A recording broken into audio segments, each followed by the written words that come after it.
Hi friends, இன்றைக்கி platinum redtail டம்போயர் breeding parents தான் பார்க்க போகிறோம். இந்த தொட்டியில் தான் நம்ம விட்ருக்கேன், வாங்க பார்ப்போம். ஃப்ரெண்ட்ஸ், உங்களுக்கு தெரியுதலையும் தெரில, கடைசியில் பிடிச்சி காட்டுறேன், வீடியோ கடைசி வரைக்கும் பாருங்கள் ஃப்ரெண்ட்ஸு. கப்பி ப்ரீடிங்கை பொறுத்த வரைக்கும் குவாலிட்டி தான் முக்கியம் ஃப்ரெண்ட்ஸ். ஒவ்வொரு வெரைட்டிலையும் நல்லா குவாலிட்டியாக இருந்தால் தான் அதோடய ப்ரைஸு குவாலிட்டியாக வரும் ஃப்ரெண்ட்ஸ். உங்களுக்கு கடைசியில் பிடிச்சி காட்டுற பாருங்கள் ஃப்ரெண்ட்ஸ். நம்ம 3 மேலு 11 ஃபீமேல் விட்ருக்கோம். நம்மக்கிட்ட மேல் கம்மியாக தான் இருக்குது ஃப்ரெண்ட்ஸ். எப்படி விட்டாலும் ஒரு 7 நாளைக்கு ஒருக்க 100 குட்டி எடுக்கலாம் ஃப்ரெண்ட்ஸ்.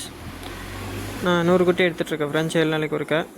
நம்ம வீடியோவுக்கு புதுசாக வரீங்கன்னா வீடியோ சப்ஸ்கிரைப் பண்ணி வச்சுக்கோங்க ஃப்ரெண்ட்ஸ்.